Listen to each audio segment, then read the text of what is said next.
नमस्कार, मैं हूं शक्ति आनंद। क्राइम पेट्रोल में आए निशाने पे एक सामाजिक कोड, जिसकी गिरफ्त में एक पढ़ा लिखा और समझदार परिवार न केवल फंस गया, बल्कि अपने इस अंधविश्वास की उसे बहुत बड़ी कीमत भी चुकानी। गाजियाबाद के बिजनेसमैन मनोज मित्तल अपने बिजनेस में काफी नुकसान के बाद अपने एक दोस्त के कहने पर मित्तल परिवार महानंद गिरी के दर्शन करने गए। गिरी की सलाह पर राजन मित्तल ने एक नई फैक्ट्री लगाई और जल्द ही उसकी आर्थिक स्थिति सुधरने लगी। अब राजन मित्तल के पास पैसों की कमी नहीं थी।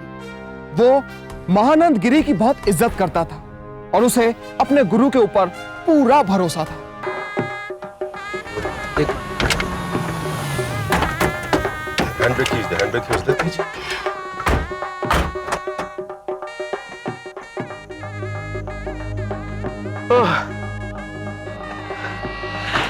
अरे जो भी हो गुरुजी, आइंदा से इस वाहन में यात्रा करने को मत कहना। एसी के बिना अंदर दम घुटता है। सुकेतु, तुम्हें हमारी सेवा में नहीं, किसी कंपनी में कार्यरत होना चाहिए। वहां तुम्हें एसी का सुख भी मिलता और तुम्हारे अंग प्रत्यंगों को पीड़ा भी नहीं होती। अब देखिए, आप पसीने पसीने हैं और यहाँ धन की बारिश हो रही है। देखो बेटा, एक सन्यासी को सन्यासी की तरह रहना ही शोभा देता है। न तो उसे गृहस्थ के सुख से ईर्ष्या करनी चाहिए और न ही उसकी कामना। आओ।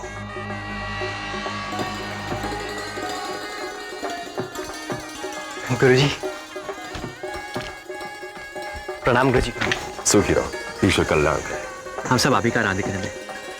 हमें तो लगा अब हमसे नाराज हैं। ये तो संभव ही नहीं पुत्र। आओ आइए। माँ, बाबूजी बाहर आओ, गुरुजी आ गए। आइए आइए, आने में इतनी देर कहाँ हो? देर इसलिए होगी मित्तल साहब कि गुरुजी की मोटर गाड़ी बैलगाड़ी की गति से चलती है। सुकेतु, बेटा राजन, हमारी बच्ची कहाँ है? हाँ, गुरुजी। सोनाली, सोनाली आ गए। कल्याण हो।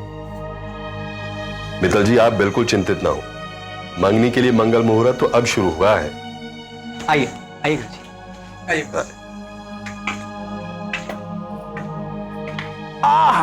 क्या पकवान था, क्या शरबत था सुकेतु भैया। मैंने तो अपनी जिंदगी में ऐसी शरबत नहीं पी। हम यहाँ पत्तलों में खा रहे हैं और मित्तल क्या मजे बह रहे हैं। अरे सुकेतु भैया, उनकी लड़की की मंगनी थी, मजा तो बहेंगे ना। और आदमी किस दिन के लिए पैसे कमा के इकट्ठा करता है? इसी दिन के लिए ना। करूंगा, आगा पीछा पता नहीं हो ना तो बड़ों के आगे बड़बड़ नहीं करते। कंगाली में जी रहे थे मित्तल, किसी ने गुरुजी के पास भेजा। गुरुजी ने ही राजन को फैक्ट्री लगाने की सलाह दी और देखते देखते फैक्ट्री से पैसों की बरसात होने लगी। अरे गुरुजी का आशीर्वाद नहीं होता ना तो आज भी सड़क पे भीख मांग रहे होते मित्तल। अच्छा, लो आ गए लाख साहब। कौन आया है? गुरुजी। गुरुजी। अरे राजन बेटा, आओ बेटा। प्रणाम गुरुजी। कल्याण। कल आपके आशीर्वाद से सब शुभ शुभ हो गया। पैसे कहाँ राजन? हाँ, अरे हाँ, अरे कोई राजन को जलपान कराओ भाई। नहीं नहीं गुरुजी, मुझे आज्ञा दीजिए, मैं चलूंगा। ये तो 2 लाख है। मैंने सोचा गुरुजी के यहाँ जा रहा हूँ तो 2 लाख से कम क्या ले जाऊंगा। बस 2 लाख रुपए? तुम्हें क्या लगा इस 2 कौड़ी की पूंजी से मंदिर का काम शुरू कर देंगे? देखो, सोमवार तक अगर मंदिर की नींव नहीं रखी गई ना तो इस वर्ष भी मंदिर नहीं बनेगा। हाँ। अरे गुरुजी के तुम्हारे परिवार पर इतने एहसान, कुछ तो सोचा होता। सुकेतु, क्या प्रलाप कर रहे हो तुम दोनों? मुंह बंद रखो अपना। गुरुजी, बहन की शादी में फंसा हूं, मेरे हाथ बंधे हुए हैं। अच्छा, ये भी कह दो शादी में सब पैसे खर्च हो गए और गुरुजी के मंदिर का काम का जो चल रहा है वो भी खत्म हो गया। तो ये लो, ये भी पैसे ले जाओ। हम क्या करें इसका? ले जाओ। सुकेतु,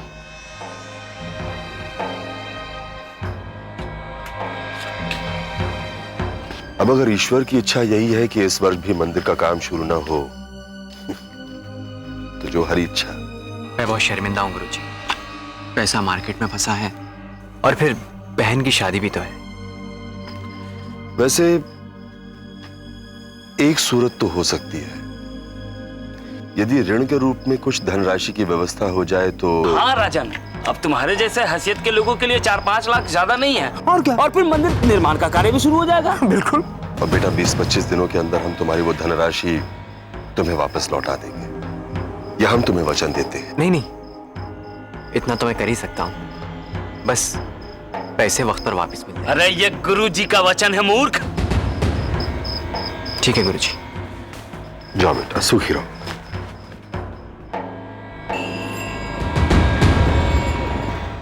आओ राजन। प्रणाम गुरुजी। कल्याण हो। पूरे 4 लाख है। अब तो मंदिर का काम शुरू हो जाएगा ना? अवश्य। बस बहन की शादी से 1 हफ्ता पहले मिल जाए। गुरुजी के वचन पर भरोसा नहीं है क्या? ठीक है गुरुजी, मैं चलता हूँ। राजन, तुमने एक बहुत ही ऊंचा और नेक काम किया है बेटा, मैं बहुत ही प्रसन्न हूं। ईश्वर तुम्हारा कल्याण करे। सब आप ही का आशीर्वाद है गुरुजी। सदा सुखी रहो बेटा, सुखी रहो। इतनी बड़ी धनराशि की व्यवस्था इस माह के अंत तक करनी होगी। व्यर्थ की बातों को छोड़कर उसके बारे में सोचो।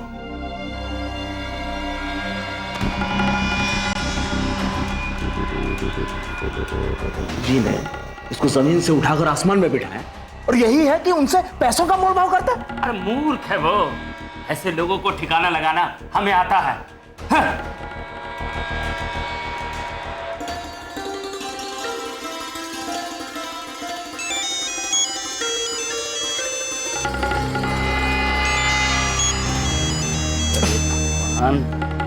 कैसे समझाऊं कि मैं बात नहीं करना चाहता हूं। अरे सुकेतु भैया, कुछ तो करो इस फोन का। क्या करूं, क्या करूं? मैं बात करना ही नहीं चाहता तो क्या करूं? फेंक दो। फेंक दूं? हाँ, फोन फेंक दूं? ये क्या कोलाहल है सुकेतु? ये मुझसे नहीं, अपने चेले राजन से पूछिए। इसने नाक में दम कर रखा। हर घंटे फोन, हर घंटे फोन। पैसे का इंतजाम हुआ कि नहीं, पैसे का इंतजाम हुआ कि नहीं। लगता है उन्हें 4 लाख रुपए में उसकी जान अटकी पड़ी है। गुरुजी, अगर आपने उसे मार्ग नहीं दिखाया होता ना, तो उस बेवकूफ के पास 4 लाख तो क्या 4000 रुपए भी नहीं होते। आपने ही जिंदगी दी और आज आपके ही जान के पीछे पड़ा हुआ है। हाँ, मुझे मात्र इतना बताओ कि धनराशि का प्रबंध हुआ या नहीं। कहां से लाऊं पैसे गुरुजी? मैं पैदा करूं? किंतु ये नीति सम्मत नहीं है सुकेतु। देखिए गुरुजी, अगर मेरे पास 4 लाख होते भी ना, तो मैं उस एहसान फरामोश को एक कानी कौड़ी भी नहीं लौटाता। आप ही की कृपा से कमाए हुए पैसे और आप ही को कर्ज देता है। मैं नहीं मानता और यही मेरी नीति है। तुम बहुत बड़ा अनर्थ कर रहे हो सुकेतु, बहुत बड़ा अनर्थ कर रहे हो। आखिरकार राजन ने अपना सब कुछ दांव पर लगाकर आश्रम को अपना सारा पैसा उधार दे दिया। मगर सुकेतु को लगता था कि राजन ने आश्रम का अपमान किया है और अब उसकी नजर राजन के पैसों पर थी। राजन के पैसे वापस करने का सुकेतु का कोई इरादा नहीं था। हेलो। नहीं शर्मा जी, आपका पैसा रोकने की हमारी कोई इरादा नहीं, बस मार्केट में कुछ पैसा फंसा है और जो हाथ में था वो एक इमरजेंसी की उधारी में चला गया। नहीं, अपने ही लोग हैं, जल्दी वापस आ जाएगा। उसी से तो बहन की शादी होनी है। आप बेफिक्र रहिए, आपको दोबारा फोन करने की जरूरत नहीं पड़ेगी। हाँ पक्का, मैं प्रॉमिस करता हूं। क्या बात है भैया, पैसे का कोई प्रॉब्लम है? अरे कुछ नहीं, बस 3-4 दिन में सब ठीक हो जाएगा। अच्छा।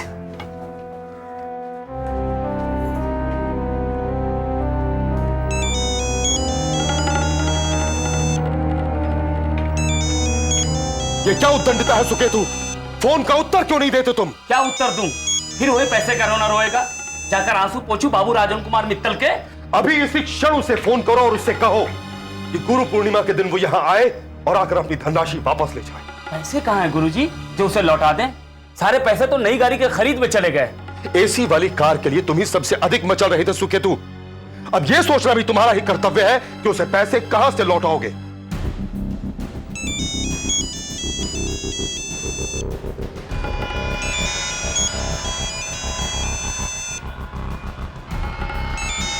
मैं निकल रहा हूं। सच में बहुत सुंदर रंग है। हाँ, हाँ मैं बेटा। भी आता हूँ। अरे, तू जा रहा है? देख बेटा, इतना सारा काम पड़ा है। जानता हूँ माँ, बस यूं क्या और यूं है। गुरुजी का फोन था, जाना जरूरी है। आप लोग सब देख लो, मैं आकर हिसाब करता हूँ। ठीक है बेटा, लेकिन सुन, जरा जल्दी लौटना और गुरुजी को मेरा प्रणाम बोलना। और हाँ भैया, मेरा भी प्रणाम कहना। हाँ, और प्रसाद भी लेकर आना। हाँ हाँ ठीक है। बाय। माँ, ये देखो ना, कितना अच्छा कलर है। हाँ, ये तो बहुत अच्छा रंग है।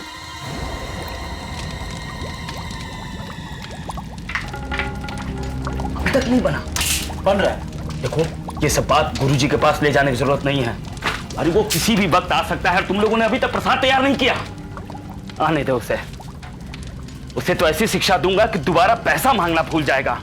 उसे भी पता चलेगा कि सुकेतु क्या भयानक वस्तु है। आ गया? आज तो तुम्हें सारा पैसा सूद समेत वापस लौटाऊंगा। क्या हुआ? जैसे कहा था बिल्कुल ऐसा बना। जय महाकाल।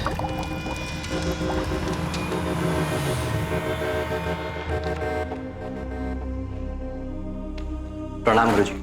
हाँ राजा कल्याण, मैं तुम्हारी प्रतीक्षा कर रहा हूं। गुरुजी प्रसाद।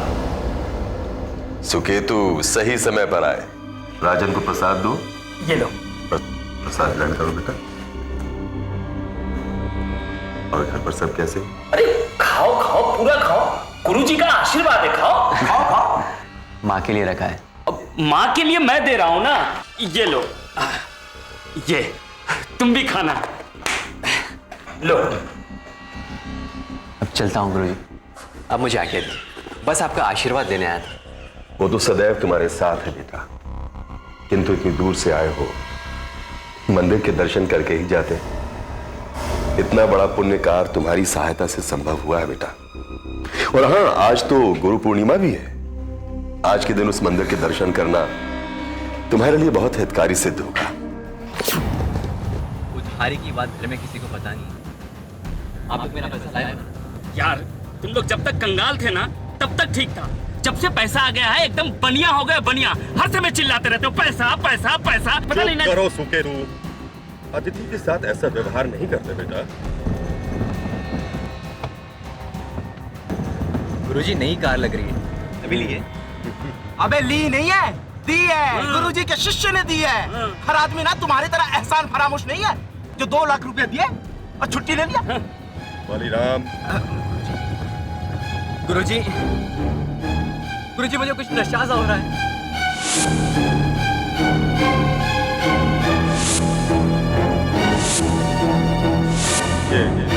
नशे की आदत कब से पाल ली? पाली नहीं है, मैंने खिलाई है, और वो भी प्रसाद में डालकर। अब ज्ञान शुरू होगा। बहुत चिल्ला रहा था, पैसा पैसा पैसा। बातों में समय नष्ट मत करो मूर्खों, जल्दी करो जो करना है।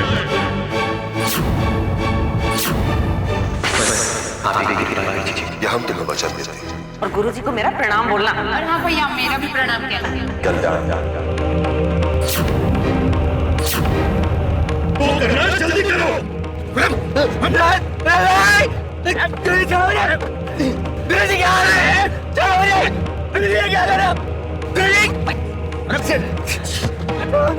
समाप्त कर दो उसे।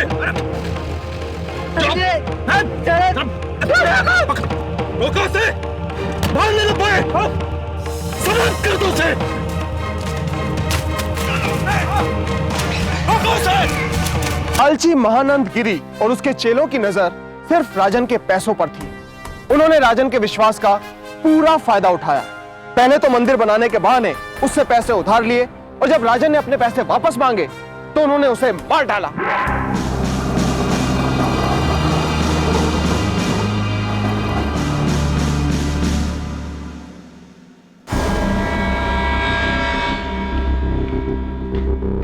गुरुजी क्षमा चाहता हूँ साहब। कल दोपहर के बाद आपके यहाँ आने की बात कह के राजन घर से निकला था, अब तक घर नहीं लौटा है। राजन आपके पास आया था? हाँ, हमसे आशीर्वाद लेने आया था। किसी से पैसे लेने हैं ऐसा कुछ कह के चला गया। कहाँ जा रहा है, किसके पास जा रहा है, ऐसा कुछ कहा था उसने आपसे? हम उस समय अपनी साधना में तल्लीन थे, इस कारण अधिक वार्तालाप नहीं हो सका। एक बात बताइए, जितनी देर वो आपके पास था, उस दरमियान उसके पास कोई फोन आया था? हाँ, फोन तो आया था। उसी के बाद वो यहां से गया। गुरुजी कुछ कीजिए। मित्तल जी, ये चिंता का समय नहीं है। आप यज्ञ की व्यवस्था कीजिए। हम राजन की वापसी और आपके समस्त परिवार की समृद्धि के लिए यज्ञ करना चाहते हैं। जी। कल्याण।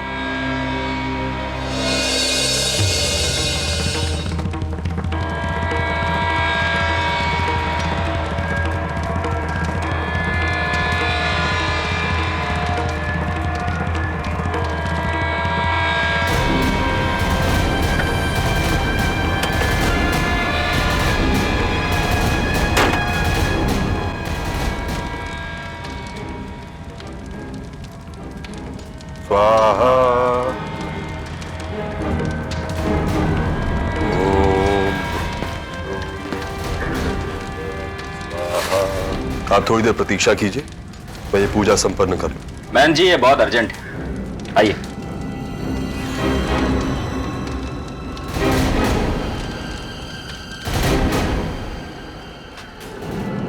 ये क्या कहना चाहते हैं आप? क्या हुआ? एक मिनट, आप बैठिए। ये देख रहे हैं, ये राजन के फोन के मोबाइल का रिकॉर्ड है और इसके हिसाब से जो आखिरी फोन उसके पास आया था वो आश्रम से आया था दोपहर 3:10 पर। मगर आप कह रहे थे कि उसके पास कोई फोन आया था जिसकी वजह से उसे जाना पड़ा। जी हाँ, राजन ने मुझसे कुछ ऐसा ही कहा था। मगर रिकॉर्ड्स कुछ आप और। कहना क्या चाहते हैं? मैं वही आपको समझाने के लिए। बस अब यदि आपकी आज्ञा हो तो मैं अपनी पूजा पुनः आरंभ करूं। ये बातें पूजा के पश्चात भी हो सकती है।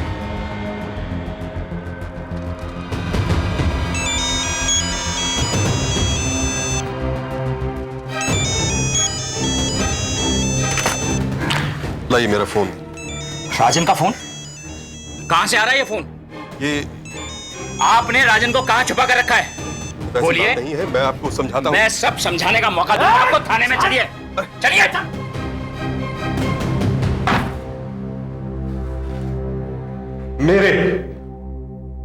मेरे ही मार्गदर्शन पर चलकर उसने इतनी ढेर सारी संपत्ति बनाई, लेकिन जब गुरु दक्षिणा के नाम पर उसने मेरे हथेली पर मात्र 2 लाख रुपए रखे तो मेरा मन आहत हो गया। मैं बहुत दुखी हो गया था। तुम दुखी थे क्योंकि राजन ने अपनी बहन की शादी रोककर तुम्हारे लिए ऐसी कार क्यों नहीं खरीदी? तुम अपने आप को गुरु कहलाते हो। लानत है तुम पर। अरे कितने लोगों को तुमने धोखा दिया होगा। बोलो, राजन का फोन तुम्हारे पास कैसे आया? बताओ। उसकी हत्या के पश्चात मेरे आश्रम के शिष्य बलिराम ने उसे ठिकाने लगाने से पहले उसका मोबाइल फोन निकाल लिया और फिर उसका उपयोग करने लगा।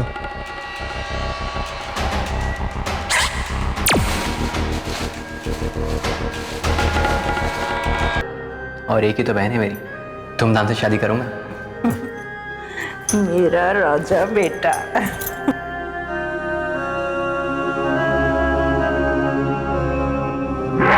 अंधविश्वास एक ऐसी बीमारी है जिसका इलाज हमारे अपने हाथों में।